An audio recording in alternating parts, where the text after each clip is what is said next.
Hey guys, welcome to Mitch's Vinyl Corner and thanks for stopping by. Today we're going to go over my Beatles vinyl collection.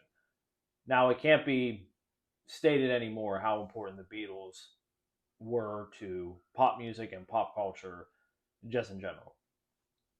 Everything that they did, essentially, everybody wanted to follow suit and do what the Beatles were doing because it was cool and it was just such an influence on pop culture in general that it's still relevant today, the impact that the Beatles had on pop culture and just pop music in general.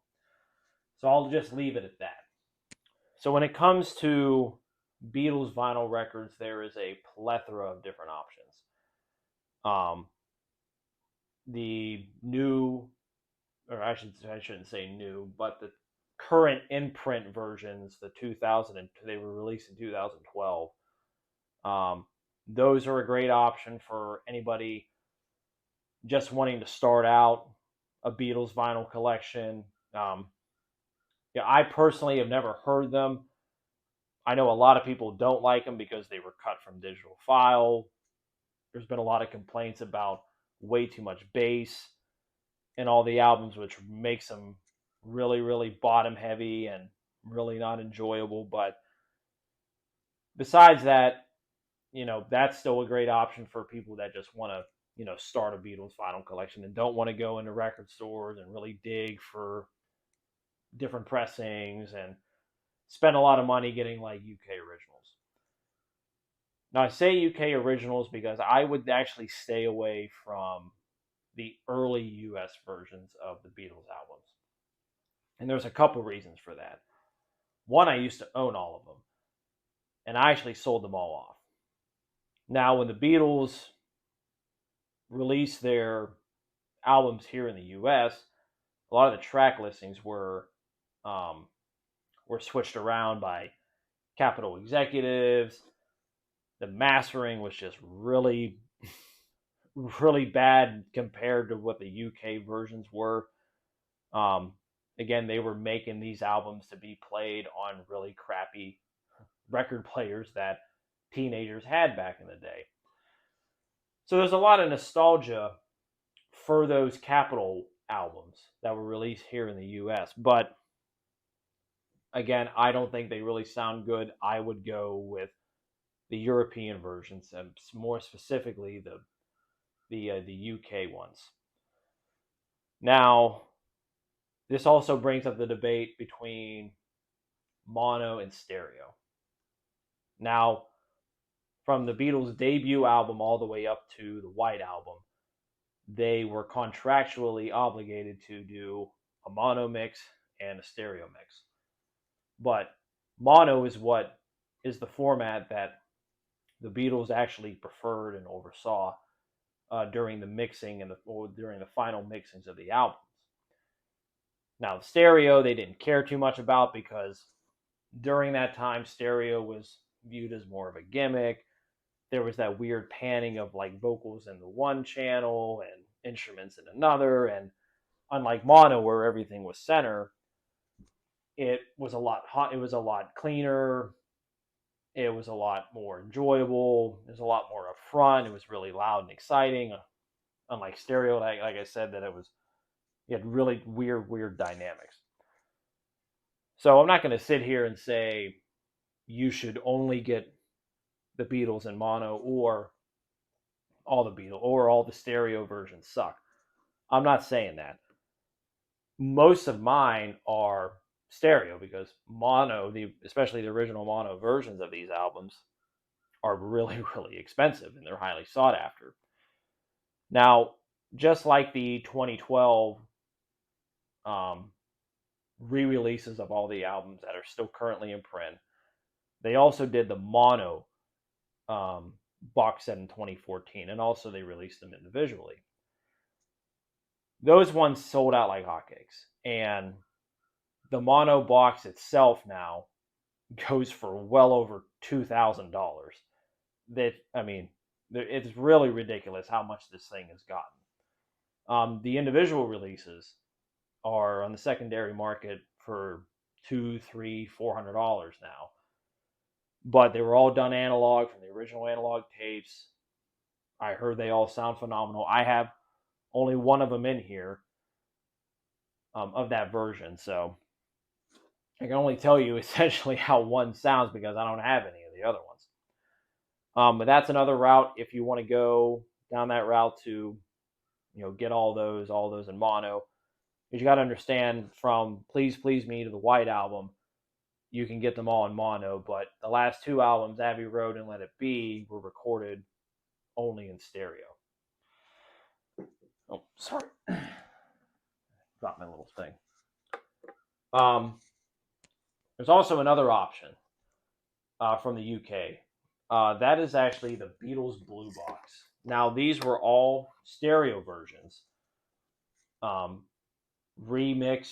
Not essentially remixed, but they were all recut in the 70s. I believe 1976 was when they did the first ones.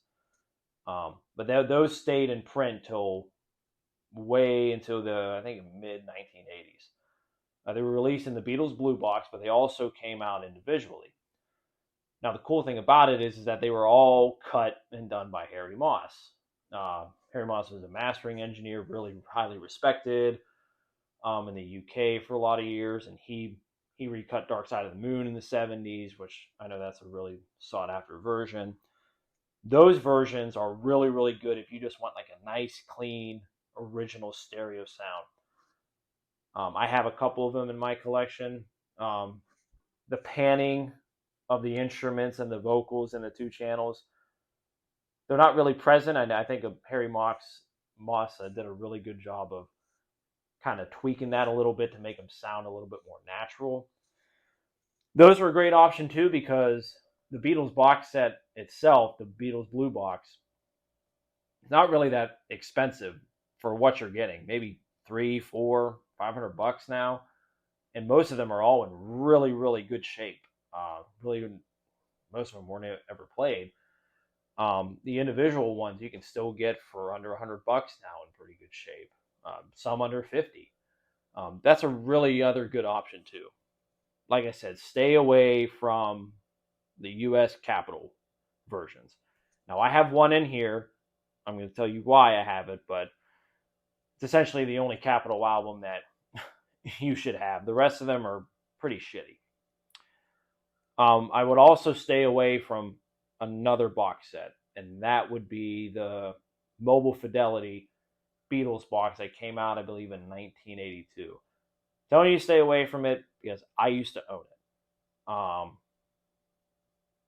I really thought that they were going to sound really good, but unfortunately, like a lot of Mobile Fidelity records from way back in the day, that you got the boosted high end and you got the boosted low end, and there's no mid range. They just did not sound really good at all. I was really disappointed. Luckily, I was able to resell it for what I paid for it, so I think I made out on that one. But stay away from the Mobile Fidelity versions. In my personal opinion, I just don't think none of them sound really good. So that goes for like if you want to get like the bulk, stuff from the Beatles, or those are your options that you can go. Or you can really go down and just buy all UK original mono stereos. You're going to pay a good chunk of money to get those, but they're out there. You just got to look for them. I have a couple UK original monos that I'll show you. They do sound really, really good, even if they're not in the best shape. They do sound better than some of the stereo counterparts. So with that, let's get into the collection. Now, before we get to the first album, I wanted to mention that I actually do not own the albums A Hard Day's Night or the White Album. I unfortunately just don't have those copies on vinyl. They are very, very good albums. The White Album especially, they got some really interesting tracks on there. I mean, you got anything from like folk, acoustic to hard rock. I mean, that album is definitely interesting to listen to. So, but again, I just don't have those two on vinyl, so I can't talk about them. But I did want to mention them. So this first album was actually recommended to me by Andrew from Parlogram Auctions. He actually did a video on it. So this isn't like an official like Beatles. I guess it's not the first album that they actually came out with. This is a more so like a compilation album that was released in the 1970s. But this collects a lot of their songs that they did while they were in Hamburg, Germany in 1961. This is before they like really exploded and became famous. But this kind of captures the Beatles like during like a really like hard edge, like kind of like really rock and roll, rockabilly type of era that they were in. That kind of what they were going for because they were heavily influenced by Elvis at the time. But this sounds really really good. This was actually mastered by German engineers, and Andrew even said from Parlogram Auctions that if all the Beatles albums were cut like this, they would have sound magical because it sounds really good. It's cut really loud and hot. It's really enjoyable. Super cheap. I mean, God, I think I paid $10 for this thing for like a really good copy. So if you find them in a while, you're not really going to pay that much for. But this is a really good way to get the Beatles like the way that they were performing and songwriting like way before, a couple years before they actually released their very first album.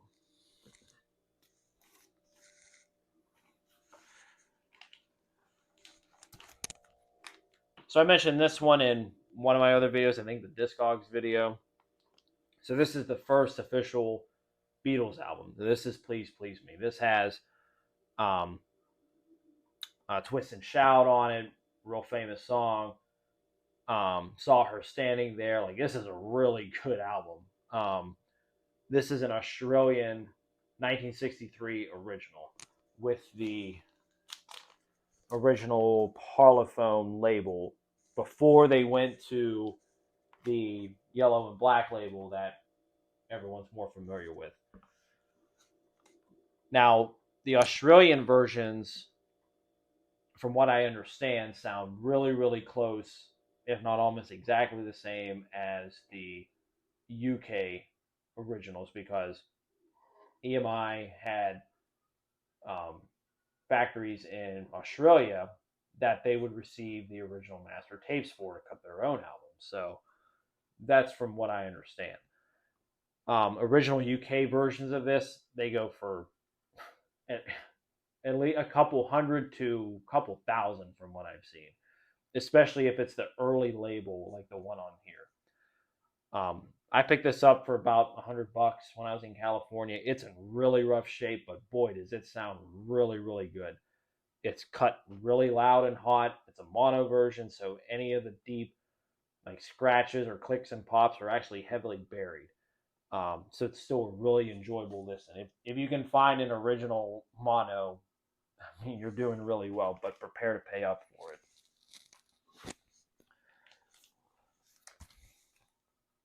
Now, this is with the Beatles. Now, I should have prefaced this before I started. Mine goes through the UK catalog. Again, not the US catalog because, again, I would just stay away from them. They don't sound really good. Now, this is the second album. This is with the Beatles. This one's not really talked about as much. I mean, it's still a good album, but I don't think there's really any like big hits on here personally. But this is a stereo version. It's a 1970s reissue cut by Harry Moss at Abbey Road. And you can get these, you can tell because of the white label, the EMI, Parlophone, and if you look in the dead wax, you can't see it on here, obviously. You look for his initials, HTM. Now these ones are pretty cheap.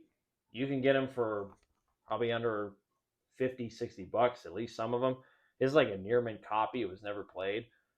Again, if you want just a nice, clean stereo sound one and you don't want to spend the money on original monos, these 1970s Harry Moss cuts are a very, very good option, and I highly recommend them. And the next couple I'm going to show you are 1970s stereo cuts. Now, this is the Beatles for Sale. The big track on here is 8 Days a Week, one of my favorite Beatles songs. Even Andrew from Parlogram Auctions and a lot of the forums that I've read on actually prefer this album in stereo rather than the mono version. The mono versions I heard are really not that good. It's a lot more lively in stereo. For some reason, the stereo version sounds a lot better than the mono. But again, this is a 1970s Harry Moss cut, pretty cheap. I think I picked this up for $30.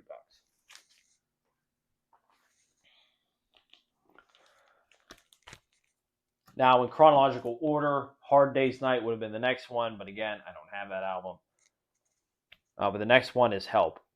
This is another stereo version from the 1970s, Harry Moss cut. And again, this album, again, for some reason, the mono version, from what I've read, is really not that good. So if you want to hear this album in the best way possible, I've heard it's always the stereo version. So this had obviously Help, Yesterday. I guess is a really, really good album. This is, I think, the last album I think that they did before they went more so into the studio. Like Rubber Soul is the next one I'm going to talk about. That's where I think the Beatles really started honing their craft and becoming the great songwriters that everybody knows them as.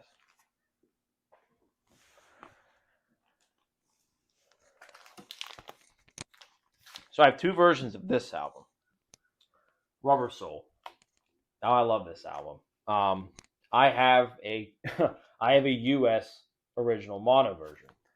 And I'm going to tell you why I have these two different ones. Well, for one, the track listings are different on this one.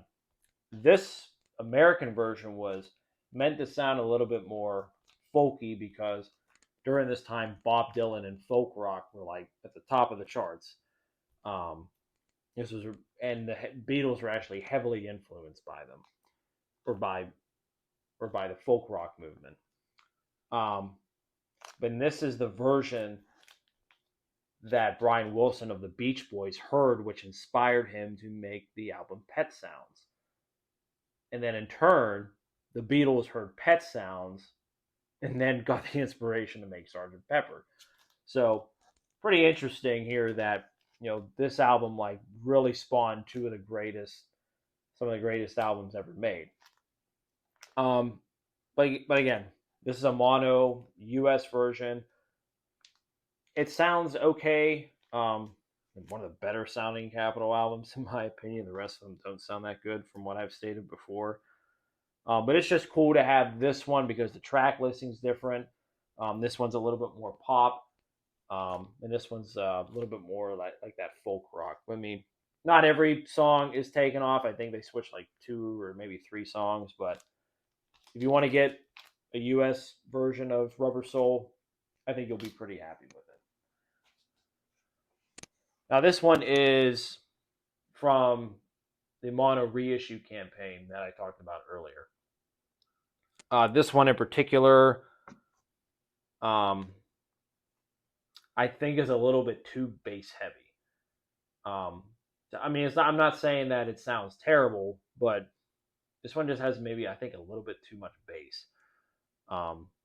But again, I think this is a fantastic album. Definitely one of their best, probably top 3 of the Beatles' best albums, in my opinion. I'm actually going to seek out a 1966 UK version because that one was cut by Hazel Yardwood, who was EMI's first female cutting engineer. She was really well known for cutting really high quality, like classical albums at the time. But from what I've read and from all the forums, and everyone says that probably the definitive version of this album is a 1966 UK recut with the -5 matrix, and that's the version I'm going to seek out. And honestly, from what I've seen, they're really not that expensive. You're going to probably pay more for the shipping because they're more than likely going to come from the UK. But again, this is a good option if you have the new mono version. I just think it's just a little bit too bass heavy, but it's still pretty good.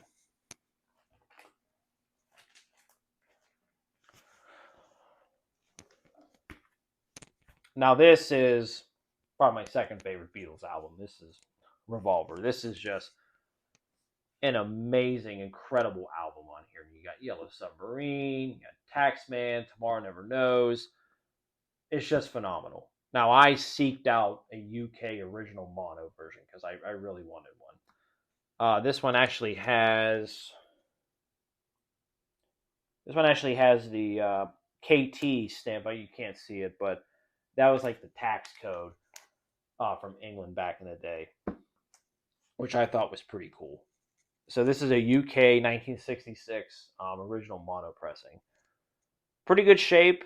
Um, it's really enjoyable. Now, one of the more highly sought after versions of this album is what's called, I referred to as like the withdrawn mix, because it has a different mix of Tomorrow Never Knows, which apparently is better than this version. But that version I've seen go for hundreds of dollars, up to upwards of maybe over $1,000.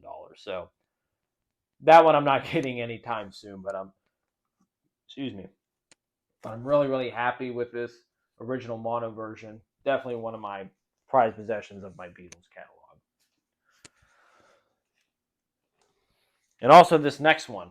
This is a 1967 UK mono original version. One of the more highly sought after versions of this album. When I actually sold a bunch of my Capitol albums, this was in the collection, and I had this for almost 17 years at the point. I got this back in 2003, back in the real early days of eBay, because I remember this one specifically because I actually got it from a seller in the UK. I think I paid like $30 for it, but I had no idea until I was cleaning out my record collection when I was downsizing it a few years ago that I found out that this was an original UK Parlogram. And it's got all the inserts in it too. It's amazing. Got that laminated flip back cover. And it's also got the insert for it. Still too. It's actually just missing the mustache, but I thought that was pretty cool. Now, this is not my favorite Beatles album. I know there's a lot of people out there that, you know, Sgt. Pepper is the go-to, the creme de la creme when it comes to Beatles albums. I personally don't think so. Again, it's very good, but I just think they had better albums. Revolver, Hell, Hard Day's Night. I thought those were better than Sgt. Pepper's Lonely Hearts Club Band. But its influences is so profound. Like, this album just changed the game for pretty much everything. This was recorded during the Summer of Love in '67, a real hippie psychedelic movement going on. So, I mean, the cover itself is just so iconic. Now, there's a couple versions of this album that I did want to mention, but I can't tell you the sound quality because I don't own them, and they're extremely expensive. The first one being the UHQR that was done by the original iteration of Mobile Fidelity in the 1980s. UHQR stands for Ultra High Quality Record. This version goes for $1,500 to $2,000 nowadays. They made 5,000 of them. The vinyl is dead quiet. It was made with super vinyl, which was made in Japan. I heard it sounds amazing, but I can't tell you because I don't own one. The other one is the Nimbus Supercut. Now, that was done as a mail order only, I think from Hi-Fi Today magazine. I might be wrong on the magazine, but you can only get it through that mail order through that magazine. And they were only limited to, I think, 1,000 copies. But it was all done from the original stereo master tapes. It wasn't done in mono. It was done in stereo. But it was done by Nimbus, who was I think they're still around, but they're a company that they used all valve equipment in their mastering chain, which I heard gives it a sound unlike anything anyone has ever heard. Highly sought after, at least $2 to $3,500 from what I've seen on Discogs. I mean, I've never seen one on eBay because they are so rare. But I think the last time I checked on Discogs, yeah, it was like 34 or maybe $3,300 that it sold for, like something really ridiculous.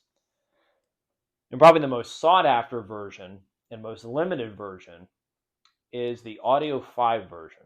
Now, that was done for the Sydney Hi-Fi show that took place in July of 1983. It makes it so rare because it was never sold in stores, just like the Nimbus one that I just talked about. And that one was only limited to like 500 copies. Now, you can only buy at that Hi-Fi show in July of 83. So that one was done, I believe, from a one-off copy of the original master tapes with no equalization. It was non-Dolby. Then the mastering engineer, his name is escaping me, but at EMI Australia, he was given the freedom to do what he wanted with the master tape. And from what I heard, he created probably the best sounding version of this album. And again, I think that one sold for $3,000-$4,000, something ridiculous, because there was only 500 copies of them in existence. So the odds of me ever owning those 3 copies, probably pretty rare. And again, not my favorite Beatles album, so I don't know. Maybe if one of them just shows up at my door one day and I didn't pay any money for them, maybe. But come on, that's not gonna happen. I've also mentioned this one before, but this is a Magical Mystery Tour. Now, this is done on the Hort Zoo label out of Germany, and this is the best sounding version that you can get of this album. I owned an original Capitol one, like I said, it sounded like shit. This sounds incredible. This sounds so good. I picked this up in Florida, I think about 3 years ago at a record shop. I paid at the time, I think it was like $150. These things go for well over 200, some $300 now, I think, from what I understand. But again, not selling it anytime soon. Because the real issue with Magical Mystery Tour is that all other versions other than this were done by, like, the mixing was really bad. The sound quality is just really horrendous. So this is essentially probably the only version of this album that you need in your collection is the Hort Zoo label. Now there's one, I think this is a first pressing, but all the other pressings done by Hort Zoo, later pressings, I think, are still really good, and they might be a little bit cheaper too. But if you want to have Magical Mystery Tour, get the German Hort Zoo.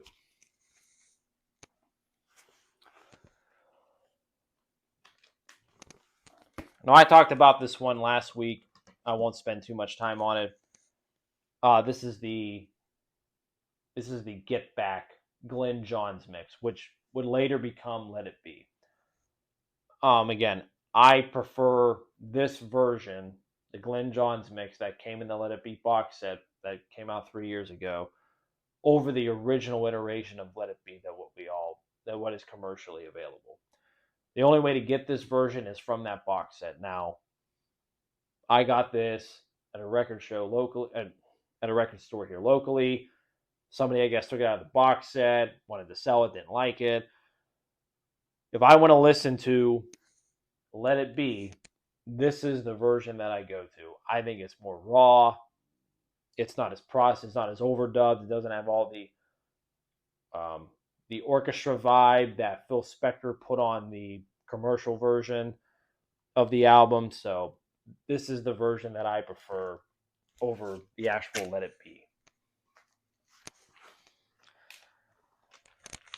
And ending with Abbey Road, which I've talked about before. This is my all-time favorite Beatles album.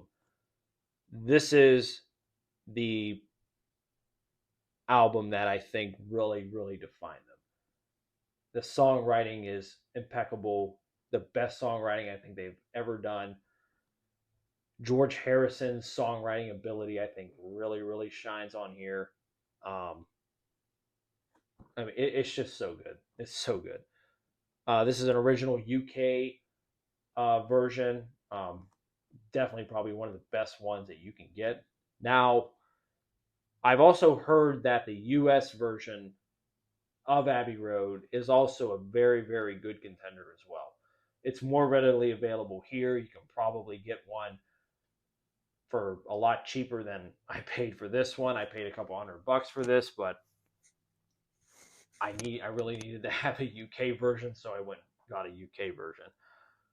Um, but again, such an amazing album. Just the album cover itself is just so iconic. Um, yep, not much more to say on that. Now this is a wild card one. This is the last one I'm going to show you.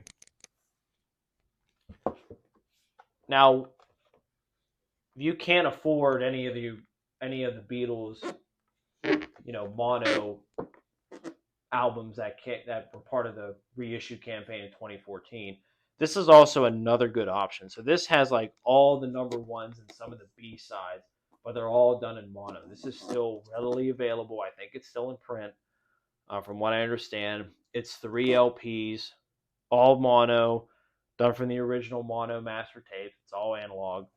You got all the big number one hits on here: Paperback Writer, Day Tripper, Get Back, It's All Too Much, Hey Bulldog. Like, you got some really, really good, well-known tracks on here. So I highly recommend you seeking this one out so you can experience the Beatles in mono the way that they were intended to be heard. You know, I have my own theories on that, but I won't get into that. But this is a really, really good option for you. All right, guys, so that takes care of my Beatles collection. Like I said before, unfortunately, I didn't have Hard Day's Night or the White Album, so I couldn't talk about them. But that pretty much covers like the big collections that I have uh, of different artists that I have in my catalog. So next week, I'm going to go into some different topics that I wanted to discuss. I want to start more talking about like helping out beginners, what kind of turntables they should go with, focusing on some more like audio equipment stuff. Now, I'm not an audio equipment expert, but I've done my research. I've upgraded my system twice. I kind of know like what I like and what I feel like, you know, uh, maybe people should go for when considering. Now that you don't have to get the setup that I have, but things to just consider, what you should do, how you should research, and stuff like that. But with that, guys, thank you everyone for stopping by. Have a great weekend. I'll see you all next time.